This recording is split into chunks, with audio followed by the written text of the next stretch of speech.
إن الحمد لله نحمده ونستعينه ونستغفره ونعوذ بالله من شرور أنفسنا ومن سيئات أعمالنا من يهده الله فلا مضل له ومن يضلل فلا هادي له وأشهد أن لا إله إلا الله وحده لا شريك له وأشهد أن محمدا عبده ورسوله اللهم صل وسلم وبارك على نبينا محمد وعلى آله وأصحابه ومن تبعهم بإحسان إلى يوم الدين أما بعد Ma'asyiral muslimin rahimani wa rahimakumullah.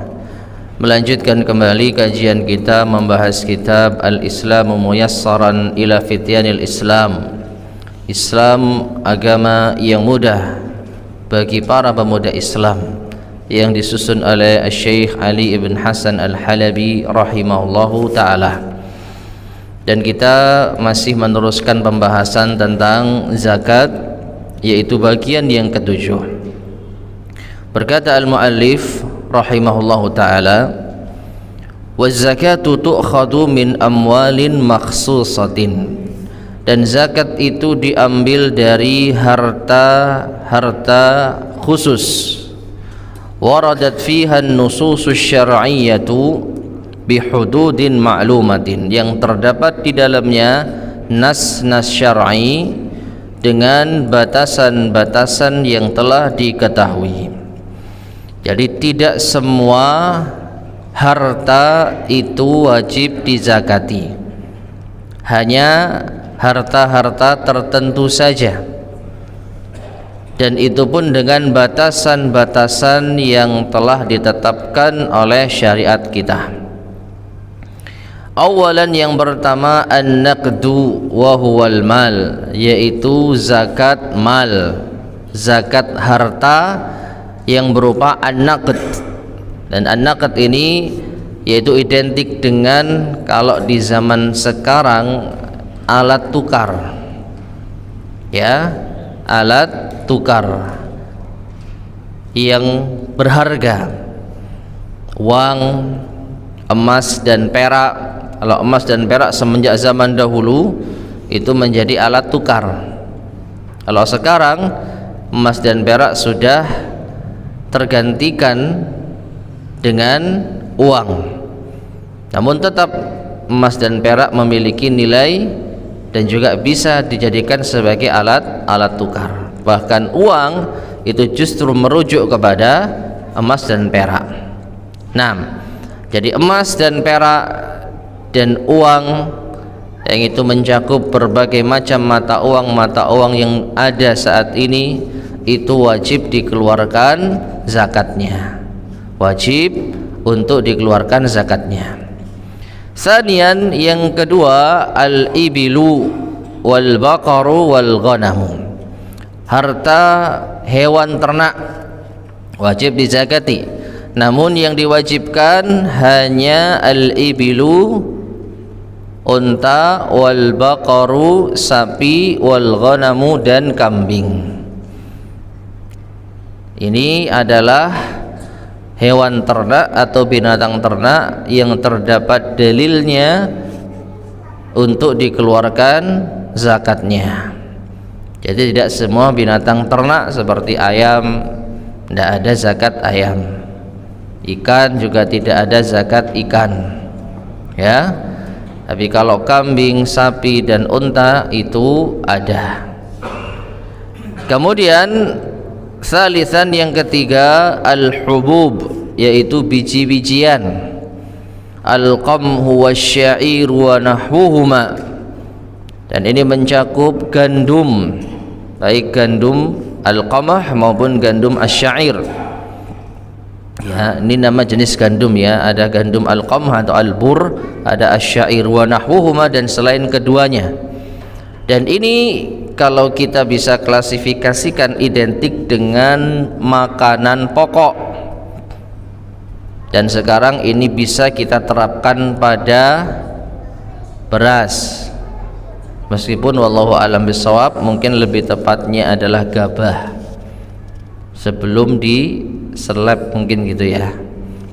sebelum diseleb. Jadi biji-bijian ini yang keluar dari hasil pertanian wajib untuk dikeluarkan zakatnya. Kemudian rabi'an yang keempat adalah asal, madu, ya, madu.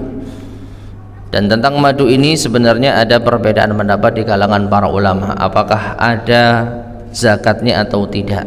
Namun di sini penulis Syekh Ali bin Hasan Al-Halabi rahimahullah lebih cenderung pada pendapat ada zakatnya.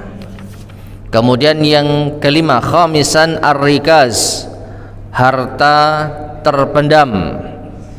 Wa huwa ma wujida madfunan fi ardil muslimin min amwalil kuffari ahlil jahiliyah. Harta rikas itu adalah harta yang didapati terpendam di negeri kaum muslimin dari harta-harta orang-orang kafir di masa jahiliyah.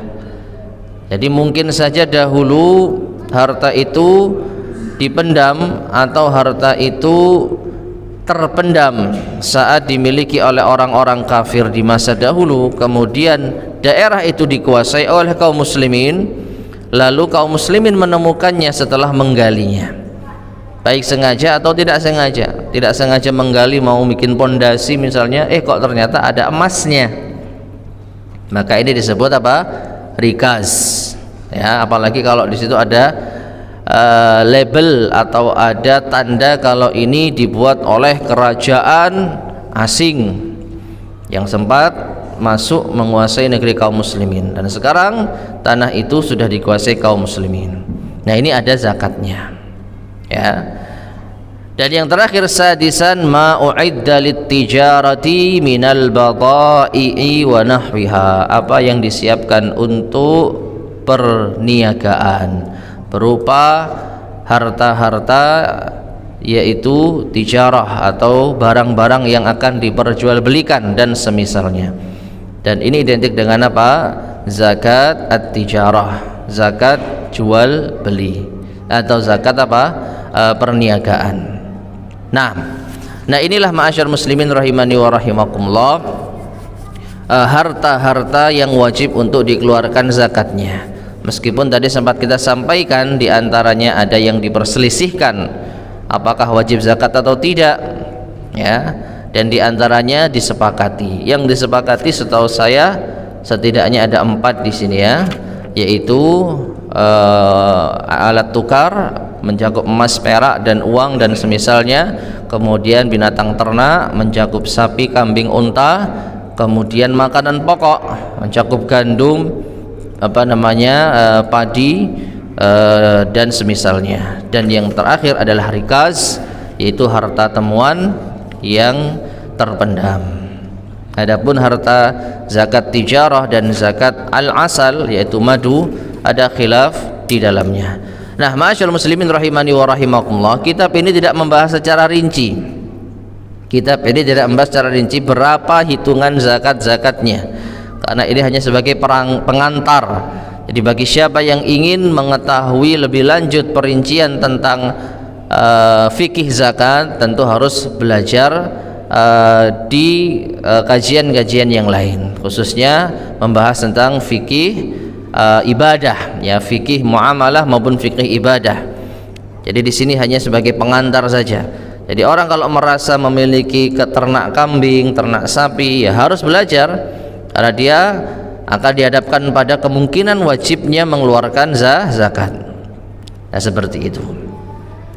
Kita lanjutkan. Kemudian beliau rahimahullahu taala mengatakan, fa idza balagha ayyun min hadhil amwal, maka apabila salah satu dari harta-harta ini telah mencapai wa fi ma'naha, dan yang semakna dengannya, haddan nisab syar'iyyil ma'ruf, batasan nisab yang syar'i yang telah diketahui, fa innahu tajibu fihi zakatu, maka wajib baginya zakat. Perhatikan, ya. Jadi meskipun keenam harta ini wajib dizakati, tapi belum tentu, ya, setiap orang yang memilikinya langsung wajib zakat. Ada nisab dulu. Ya, semua kita punya uang, apakah kita semua wajib zakat? Tidak. Semua kita punya emas, apakah kita semua wajib zakat? Belum tentu. Ya. Jadi sampai kapan? Sampai mencapai nisab yang telah ditentukan secara syar'i. Nah, di sini penulis membawakan satu jenis zakat ya, karena ini yang paling banyak, yang paling umum. Wala tajibu zakatu fin naqdi wa huwal malu, dan tidak wajib zakat pada alat tukar harta yang itu berupa emas dan perak dan yang semakna seperti mata uang, illa idza balaghan nisab syar'i, kecuali apabila telah mencapai nisabnya secara syar'i, wa huwa miqdarun ma'lumun, yaitu kadar yang telah diketahui, tuqaribu qimatuhu khamsan wa thamanina jiraman minadz zahab, yaitu ketika sudah mencapai kurang lebih 85 gram emas. Ya, hitungan 85 gram emas ini paten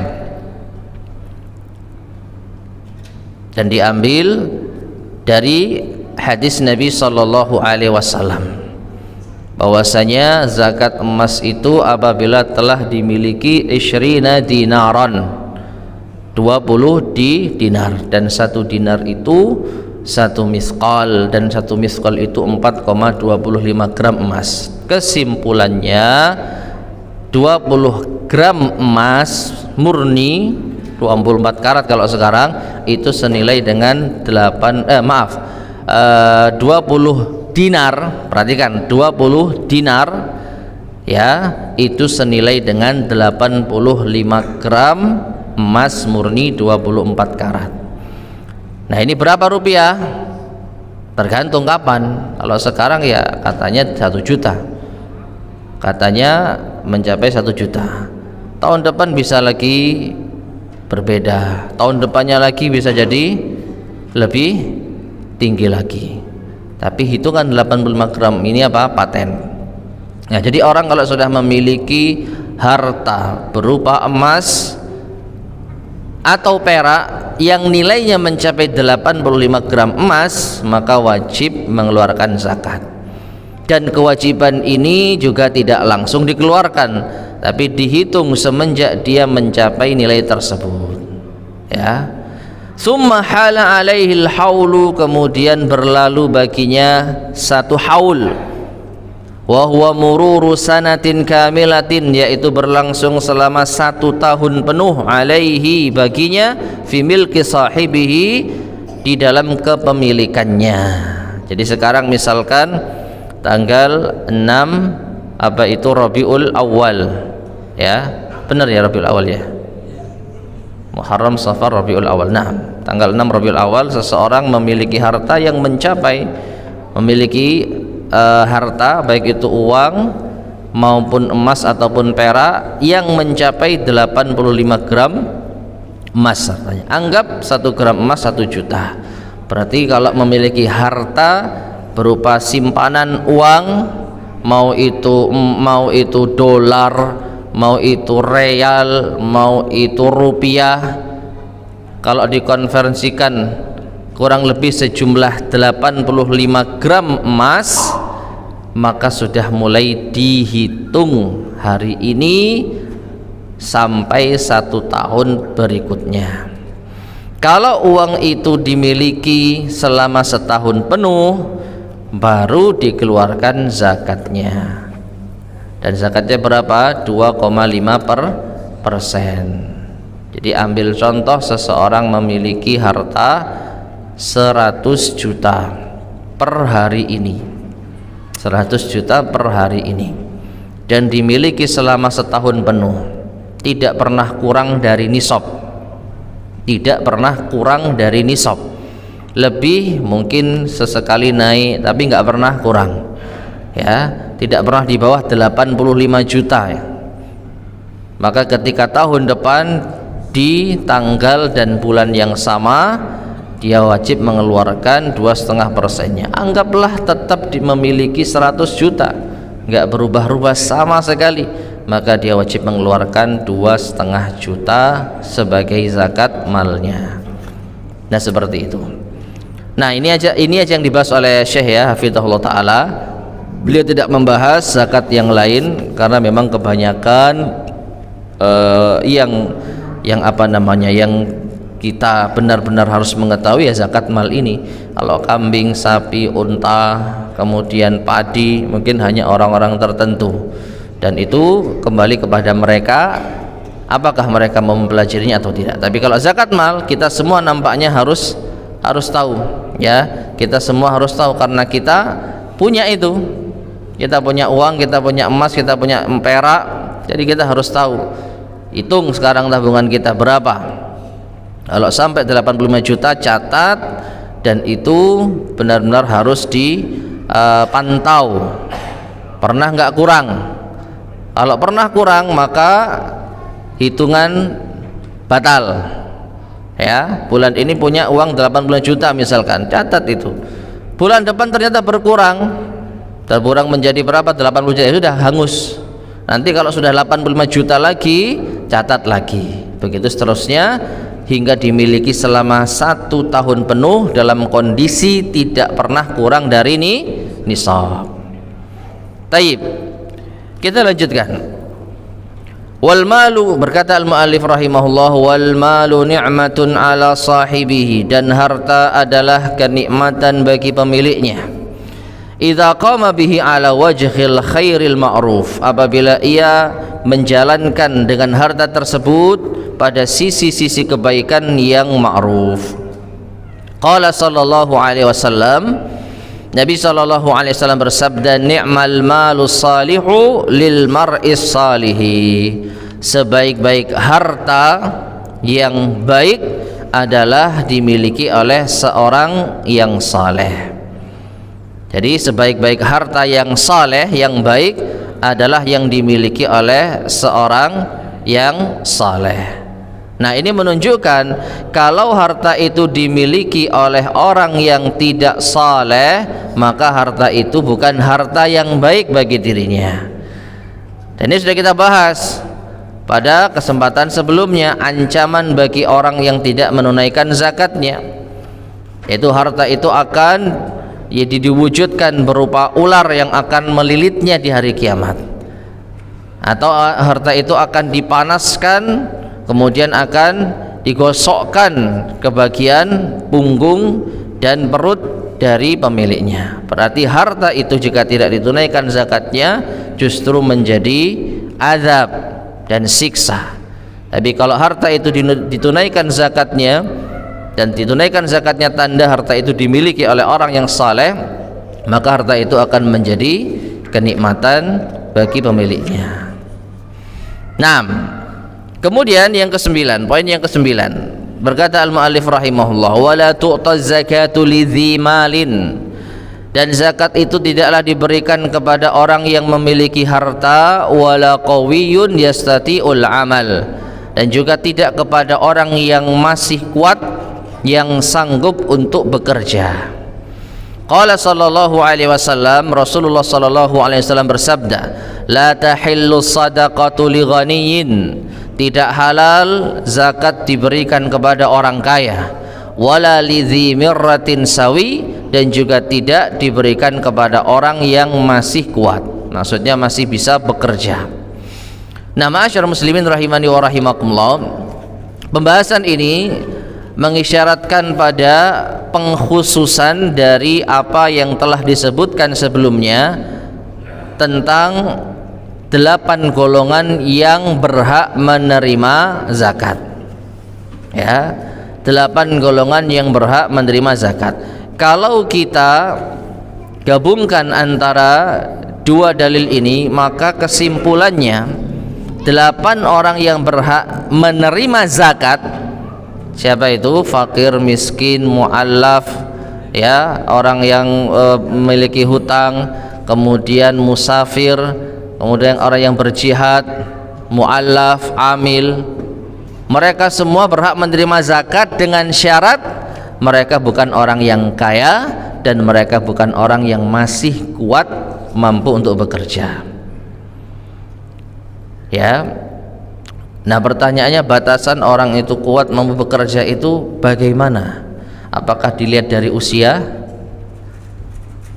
Apakah dilihat dari fisik? Kira-kira gimana? Usianya berapa? 20 tahun, oh masih muda. Iya, tapi lumpuh. Usianya berapa? 50 tahun, tapi masih gagah. Ya, masih kuat ngangkat-ngangkat barang berat. Gimana ini? Ya. Dia orang yang gharim, secara syar'i berhak untuk menerima zakat, tapi dia masih kuat, dan juga kaya, misalkan punya aset banyak gitu. Apakah orang seperti ini berhak menerima zakat? Wallahu a'lam bishawab. Lebih amannya tidak. Kenapa kita katakan lebih amannya? Karena wallahu a'lam bishawab ya, sepanjang yang saya ketahui, kebanyakan kaum muslimin ini merasa lebih aman ketika mendistribusikan zakat malnya sendiri atau lewat orang yang bisa dipercaya. Bukan berarti tidak percaya pada lembaga-lembaga yang ada, atau memang tidak percaya ya. Ya, karena nggak kenal, terus nggak tahu bagaimana pembagiannya, didistribusikan ke siapa. Ya, wallahu alam. Maka berhak seseorang itu memberikan zakat malnya langsung kepada 8 golongan tadi yang pernah kita sampaikan. Tidak wajib semuanya dapat, tidak wajib 8-8-nya dibagi rata. Ya, wajib mengeluarkan zakat 8 juta berarti masing-masing 1 juta. Tidak seperti itu. Boleh satu orang saja, bahkan boleh satu orang saja yang dirasa benar-benar membutuhkan, meskipun dia hanya satu di antara 8 golongan yang disebutkan di dalam Al-Quran. Maka lebih amannya wallahu a'lam bishawab berikan kepada orang yang tidak kaya dan tidak kuat, tidak dalam kondisi yang masih sehat. Ya, berikan kepada mungkin janda yang sedang kesulitan dalam masalah ekonomi, atau orang yang memang sudah tua, ya, yang sudah tidak dalam kondisi prima. Nah, itu lebih amannya wallahu a'lam bishawab. Taib. Kemudian bagian terakhir dari pembahasan ini, berkata al-mu'allif rahimahullah, walizakati fawaidu azimatun, dan zakat memiliki faidah yang besar, yantafi'u bihal muslimu fi dinihi wa dunyah, yang seorang muslim akan mendapatkan manfaat pada agama dan dunianya. Pada agama tentu saja dia telah menunaikan rukun Islam.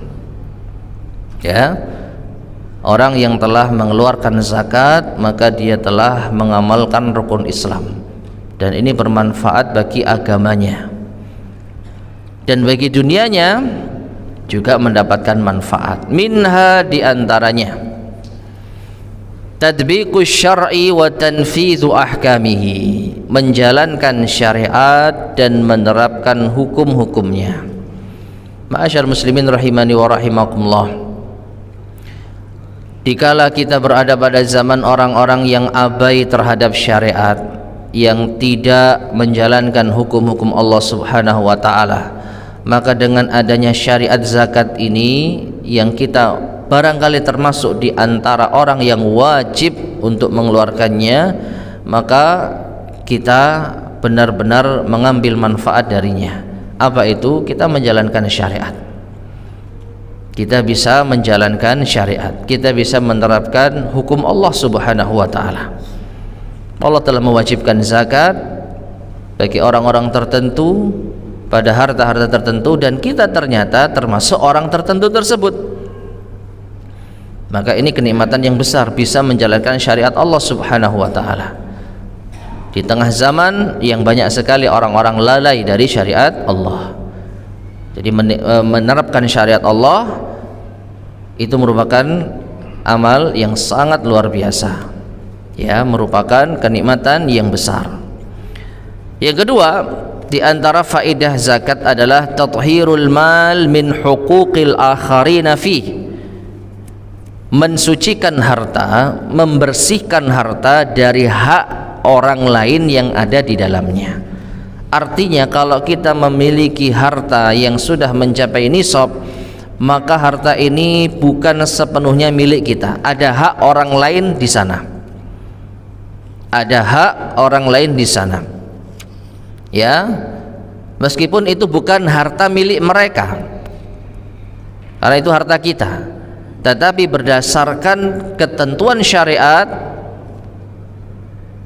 ketika kita sudah memiliki harta yang mencapai nisab dan dimiliki selama 1 tahun, di situ ada harta orang lain yang harus kita keluarkan. Maka selama harta itu tertahan di dalam kepemilikan kita, sama dengan kita menahan hak orang lain. Sama dengan harta kita masih tercemar, harta kita masih tercampur dengan hak orang lain.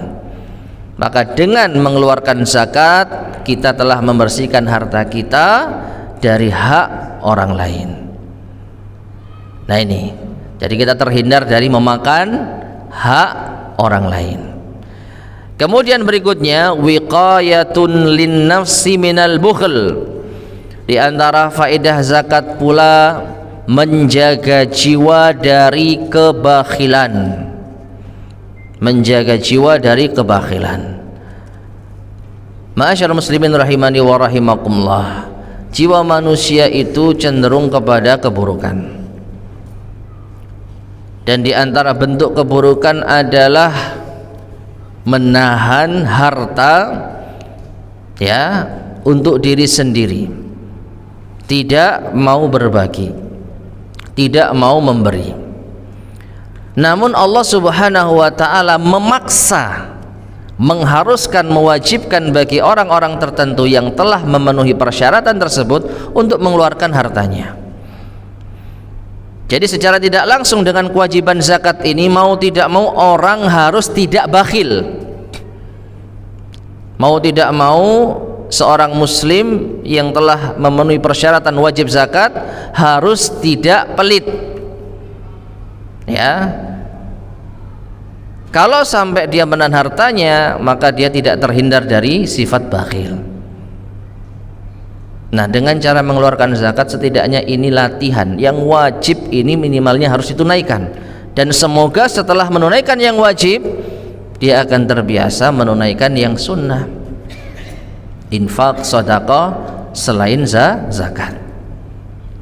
Nah, ini bisa dimulai dengan apa? Membayar zakat. Jadi hikmahnya kita bisa terjaga dari sifat bakhil. Kalau yang wajib saja tidak ditunaikan, maka apalagi yang sunnah, apalagi yang sunnah. Meskipun wallahu alam belum tentu. Kalau hartanya melimpah, hartanya em-eman, sudah kelihatan itu zakatnya berapa. Kalau 1 M saja berapa zakatnya? 25 juta, berat. Tapi infak 100.000 ringan. Mau dia infak 100.000 masukkan kaleng masjid, tapi 25 juta nanti dulu, ya. Bisa jadi dia apa? Banyak infak di masjid 100.000 misalkan, tapi 25 juta yang harus dikeluarkan dia tahan. Maka ini wallahu a'lam bishawab bisa jadi masuk di antara perangkap iblis. Apa itu? Mendahulukan yang sunnah daripada yang wajib. Apakah orang ini masuk kategori bakhil? Iya, masuk kategori bakhil. Kenapa? Karena yang wajib tidak dia tunaikan. Ya, yang wajib tidak dia tunaikan. Adapun infak 100.000 bagi dia ya ringan, lawang uangnya em-eman kok. Ya. Dan semakin besar harta semakin berat. Kalau 100 juta ngeluarkan 2,5 masih ringan. 2,5 juta enteng, gak apa keluarkan, ya. 1 M, nah sudah 25 juta, ya 25 juta, bener ya? 25 juta, waduh, ping 10 rek. 2,5 juta ping 10, nek 2,5 juta enteng gitu ya. 10 M, berapa lagi? Nah ini, maka dilatih dari yang ringan. dengan harapan kalau sudah sampai pada tingkatan yang tinggi, ya setidaknya harus mengeluarkannya. Jadi ini penjagaan agar kita tidak bakhil. Kemudian berikutnya di antara faidah atau hikmah zakat pula asy'uru ma'al fuqara'i wal masakin wa i'anatuhum, yaitu ikut merasa atau berbagi rasa dengan orang-orang fakir miskin dan menolong mereka. Tanda kita punya perhatian dengan mereka. Ma'asyar muslimin rahimani wa rahimakumullah, Allah subhanahu wa ta'ala memberikan pertolongan kepada kaum muslimin bidu'afaihim, kata Nabi SAW, dengan orang-orang miskin mereka, orang-orang lemah mereka, ya. Dan orang-orang yang miskin ini memiliki keutamaan di sisi Allah subhanahu wa ta'ala. Rasulullah SAW bersabda, wattala'tu al-jannah fara'aitu aktsara ahliha al-fuqara, pernah ditampakkan kepadaku surga, maka aku melihat kebanyakan penghuninya orang-orang fakir. Jadi kebanyakan penghuni surga itu orang-orang fakir. Berarti orang-orang fakir itu orang yang mulia. Dengan sebab apa? Sabarnya mereka, qanaahnya mereka. Maka orang-orang kaya kalau memiliki perhatian dengan orang-orang yang mulia tersebut, insya Allah ada kebaikan di dalam mereka, ya. Jadi meskipun mereka tidak bisa miskin karena sudah kaya gitu ya, tapi mereka setidaknya perhatian dengan orang miskin, perhatian dengan orang-orang miskin. Nah, kapan kita memiliki perhatian orang miskin? Lewat zakat diantaranya. Kalau kita sama sekali tidak memperhatikan, kalau kita sama sekali tidak membayar zakat, maka di mana letak perhatian kita terhadap fakir miskin? Ya. Taib. Kemudian berikutnya, di antara faedah zakat pula numuwul mal wa ziyadatuhu, bertambahnya harta, tumbuh dan bertambahnya harta.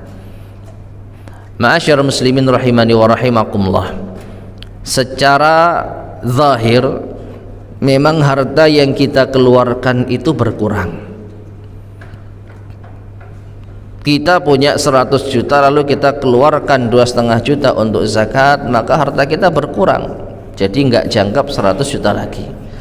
Namun di sisi Allah justru harta kita itu bertambah. Karena apa? Harta kita sesungguhnya itu adalah maqaddamna, apa yang telah kita keluarkan. Nabi SAW pernah mengatakan, siapa di antara kalian yang malu warithi ahabbu ilaihi min malihi, harta ahli warisnya lebih dicintai daripada hartanya sendiri. Jadi para sahabat pernah ditanya, siapa di antara kalian yang harta ahli warisnya lebih dicintai daripada hartanya sendiri? Para sahabat mengatakan, tidak ada ya Rasulullah, kita semua lebih cinta harta sendiri daripada harta ahli waris kita. Karena yang dipahami sahabat, harta sendiri itu harta milik kita. Kalau kendaraan ya kendaraan kita, ya, rumah kita. Harta ahli waris ya hartanya anak kita, kendaraannya anak kita, rumahnya anak kita, ya. Jadi nggak ada di antara kita yang lebih suka hartanya ahli waris. Ya, saya lebih suka baju saya sendiri daripada baju anak saya. Saya lebih suka kendaraan sendiri yang saya rawat daripada kendaraan anak saya yang nggak pernah dicuci, misalkan. Ya, saya lebih suka rumah saya sendiri, renovasi rumah sendiri daripada rumah punya anak saya yang mungkin nggak terurus. Ya, tapi ternyata Nabi SAW mengatakan tidak seperti itu. Kalian semua mencintai harta ahli waris kalian. Kenapa?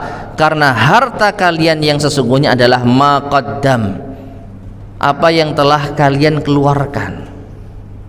Sedangkan apa yang kalian tahan itulah harta ahli waris kalian. Berarti rumah kita, kendaraan kita, simpanan kita meskipun atas nama kita dan kita yang memiliki, Yang mengendalikan 100% itu bukan harta kita yang sesungguhnya. Kenapa? Cepat atau lambat dia akan menjadi harta ahli waris kita. Nah, harta kita yang sesungguhnya yang kita simpan untuk akhirat dengan cara mengeluarkannya di jalan Allah. Jadi harta kita apa? Yang kita infakkan di masjid, yang kita keluarkan zakatnya, yang kita berikan kepada fakir miskin. Nah, itu harta kita. Dan itu yang nanti akan kita dapatkan balasannya di akhirat. Nah, ini dengan mengeluarkan zakat, harta kita akan bertambah. Harta kita akan bertambah. Harta kita yang sesungguhnya yang telah kita keluarkan. Ya. Jadi secara zahir berkurang, tapi secara hakikat dia bertambah. Karena itu sudah masuk dalam hitungan yang nanti akan kita dapatkan hasilnya di akhirat. Jadi zakat itu diantara hikmahnya apa? Bisa membuat harta itu tumbuh dan berkembang. Belum lagi bisa jadi Allah menambahkan harta yang sesungguhnya kepada kita. Ya, dengan mengeluarkan zakat ternyata Allah berikan kita rizki dari arah yang tidak disangka. Bisa jadi, meskipun itu belum tentu. Namun yang pasti yang kita simpan di akhirat itu yang akan bertambah. Taib. Kemudian berikutnya di antara hikmah faedah zakat pula tahqiqu syukrillahi subhanahu ala ni'amihi, mewujudkan rasa syukur kepada Allah subhanahu wa ta'ala atas nikmatnya. Bentuk rasa syukur kepada Allah diantaranya diwujudkan dengan amal perbuatan, ya. Dan bentuk rasa syukur dari harta yang kita miliki kita wujudkan dengan amal perbuatan berupa mengeluarkan zakatnya. Jadi termasuk diantara bentuk rasa syukur kepada Allah. Bahkan rasa syukur yang paling minimal ketika kita memiliki harta yang mencapai nisab dan dimiliki selama 1 tahun penuh, menunjukkan kalau kita masih menahan harta yang wajib dikeluarkan zakatnya, berarti kita belum bersyukur, belum dianggap bersyukur. Meskipun tiap hari kita mengatakan alhamdulillah rekening saya semakin bertambah, terima kasih ya Allah atas pemberianmu kepadaku, tapi dia nggak mengeluarkan zakatnya, maka masih dianggap belum bersyukur kepada Allah. Taib berikutnya di antara hikmah atau faedah zakat pula, sudah masuk waktu isya. Ya. Taib, adzan dulu. Kita lanjutkan 2 insyaallah. 3 poin.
Bismillahirrahmanirrahim.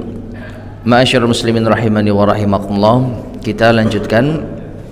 Kemudian berikutnya di antara hikmah atau faedah dari zakat, berkata al-muallif rahimahullahu taala, taqwiyatur rawabiti wassilati baina afradil ummati kulliha. Menguatkan hubungan antara umat seluruhnya, antara individu-individu umat seluruhnya. Di sini ma'asyar muslimin rahimani wa rahimakumullah, sebagaimana yang kita sadari, manusia itu ada berbagai macam tingkat golongan dari status ekonomi mereka. Maka dengan adanya kewajiban zakat, maka orang-orang kaya tidak hanya berkumpul dan berinteraksi dengan sesama orang kaya saja. Ada kalanya mereka berinteraksi dengan fakir miskin. Ada kalanya mereka berinteraksi dengan orang-orang yang lemah. Meskipun bisa jadi hanya sekedar mengeluarkan hartanya, tidak ikut membagikan misalnya. Yang penting tahu hitungannya berapa, lalu diserahkan kepada orang yang amanah, tolong berikan kepada fakir miskin. Namun setidaknya di sini ada apa? Hubungan antara orang kaya dengan orang miskin. Ya, orang miskin ini akan tahu ini apa harta dari fulan sebagai zakatnya, masya Allah. Lalu berterima kasih, lalu mendoakan kebaikan. Nah ini dengan apa? Dengan zakat itu bisa tercapai, menguatkan hubungan. Yang awalnya mungkin memusuhi, yang awalnya mungkin sinis, wah orang kaya nggak perhatian sama kita. Tapi setelah dia mendapatkan manfaat dari harta zakatnya, bisa jadi akan memperbaiki hubungannya. Yang sudah baik menjadi semakin kuat, yang belum baik semoga menjadi baik. Nah, berikutnya berkata al-muallif rahimahullah, daf'u niqamillah wa jalbu ni'amihi subhanah. Di antara faedah zakat adalah mencegah azab Allah dan meraih nikmat Allah. Ya, dengan membayar zakat kita telah menghalangi azab Allah subhanahu wa ta'ala pada diri kita. Kita telah membentengi diri kita dari azab Allah subhanahu wa ta'ala, dan justru kita akan mendapatkan nikmat dari Allah berupa harta yang kita keluarkan akan bertumbuh dan menjadi pahala di akhirat. Dan yang terakhir berkata al-muallif rahimahullah, di antara faedah zakat adalah as-safa'u fid dunya wal falahu fil jannah. Kejernihan hati di dunia dan keberuntungan di surga. Insya Allah orang yang membayar zakat tanda hatinya jernih, karena dia tunduk terhadap syariat, karena dia tunduk terhadap perintah Allah subhanahu wa ta'ala. Secara naluri manusia enggan untuk memberikan harta, karena dia yang usaha, dia yang bekerja, maka dia yang berhak untuk memanfaatkannya. Tapi dengan dia mengeluarkan zakatnya, berarti ada bagian dalam jiwanya yang harus ditundukkan, ada bagian dari hawa nafsunya yang harus dikekang. Tidak boleh kamu memiliki hartamu sepenuhnya, harus ada yang dibagi karena sudah sampai nisab dan dimiliki selama setahun. Nah di situ ada apa? Kejernihan hati. Ya. Jadi di antara yaitu cara meraih kejernihan hati adalah membayar zakat bagi orang yang wajib zakat, dan di akhirat mendapatkan keberuntungan dan kemenangan berupa surga. Nah kemudian beliau al-muallif rahimahullah berdoa sebagaimana biasa di akhir bab pembahasan, berdoa, Allahumma aghnina wa zidna wa waffiqna wa thabbitna waj'alid dunya fi aidina la fi qulubina. Ya Allah, jadikanlah kami kaya, jadikanlah dan tambahkanlah rezeki kami, dan berilah taufik kepada kami, dan kokohkanlah kami, dan jadikanlah dunia ada di tangan kami, bukan di hati kami. Kalau dunia di tangan mau dilepas kapanpun mudah, tapi kalau di hati sulit. Ya, dan ini adalah doa dari al-mu'allif rahimahullah taala yang benar-benar kita bisa membacanya, sehingga kalau kita dikabulkan oleh Allah Subhanahu wa taala, insyaallah ini merupakan kebaikan yang besar. Wallahu taala alam bissawab. Taib ma'asyar muslimin rahimani wa rahimakumullah, berakhirlah pembahasan tentang zakat, dan insyaallah pada kesempatan berikutnya kita akan lanjutkan pembahasan yang ke-16, ya, al-hajju ila fityanil Islam, haji bagi para pemuda Islam. Wallahu taala bissawab. Baik, sebelum kita akhiri, di sini ada pertanyaan.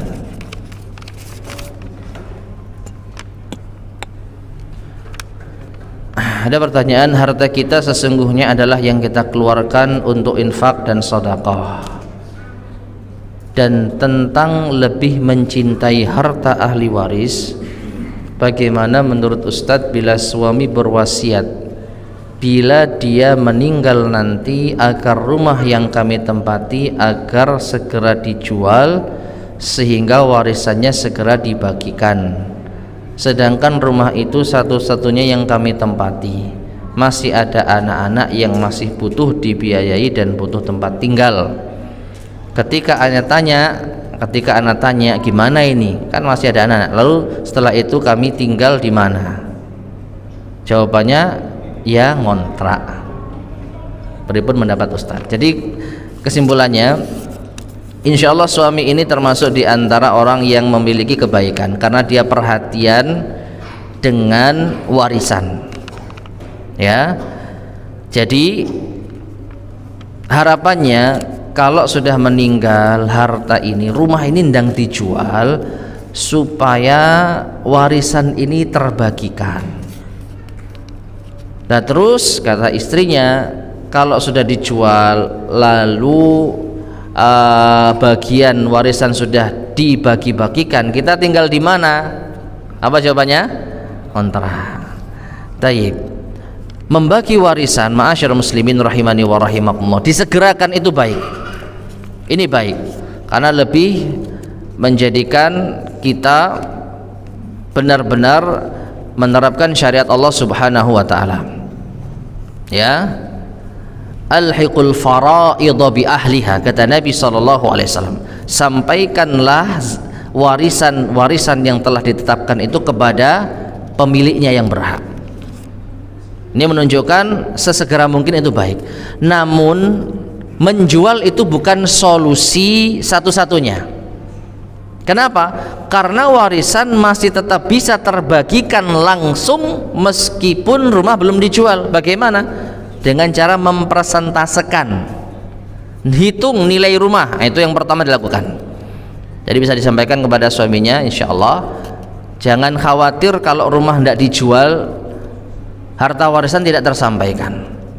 Hitung harta warisan itu, nilai berapa. Rumah ini nilainya adalah misalkan 1M, ya, saat ini nilai ini nilainya 1M. Nah nanti dibagi persentase kepemilikan, bagi anak berapa persen dihitung menurut ilmu waris, nanti akan keluar. Anggaplah anak laki-laki mendapatkan 75% saham dari nilai rumah ini, anak perempuan mendapatkan setengahnya, ibu mendapatkan, istri maksudnya istri dari suami mendapatkan sekian dan sekian. Nanti kapanpun ketika rumah ini dijual itu akan menyesuaikan, ya, dijual tahun depan yang ikut harga tahun depan, dijual 10 tahun ke depan juga ngikut harga 10 tahun ke depan. Tanpa dijual masih bisa. Misalkan anak pertama sukses, punya harta yang melimpah, ya, sedangkan di rumah itu masih ada saham adiknya, masih ada saham ibunya sebagai istri dari suami. tinggal disusui. Apa disusui itu? Ibu ini berhak, istri ya, istrinya suami, ibunya anak-anak berhak mendapatkan katakanlah nilai 400 juta dari saham kepemilikan rumah. Ya sudah, anak mbarep itu ngasih ibunya 400 juta. Nih Bu, haknya ibu 400 juta, berarti saham ibu di rumah ini sudah saya ambil alih. Adiknya juga punya saham berapa di situ, 200 juta atau 500 juta, disusui, kasih 500 juta. Sehingga rumah itu sudah sepenuhnya milik anak pertama. Bagian dari ibu sebagai istri mayit dan bagian dari adik sebagai saudaranya sudah diberikan. Selesai. Nggak harus apa? Dijual. Tapi perhatikan, kalau nggak ada cara untuk membagi warisan kecuali harus dijual, ya harus dijual. Nah, sedarurat apa ini? Biasanya darurat kalau anak-anak sudah besar. Ya, anak-anak sudah besar, sudah berkeluarga. Nah, ini biasanya nagih warisan dan itu haknya. Boleh. Bu, ndang dijual rumahnya biar saya bisa beli ini. Nah, itu haknya. Tapi kalau anak-anak masih kecil dan dia belum memikirkan warisan, maka rumah itu masih ditempati, tidak ada masalah. Namun tetap dicatat anak ini sahamnya sekian persen dari rumah ini. Ya, dan istri mendapatkan sekian persen dari rumah ini. Nanti tinggal ngitung saja begitu rumah itu laku. Mungkin seperti itu solusinya ya. Wallahu a'lam bishawab. Taib, kita cukupkan sekian ya, mudah-mudahan bermanfaat. Kurang lebihnya saya mohon maaf. Kita akhiri, subhanakallahumma bihamdika asyhadu an la ilaha illa anta astaghfiruka wa atubu ilaik. Walhamdulillahirabbil alamin. Assalamualaikum warahmatullahi wabarakatuh.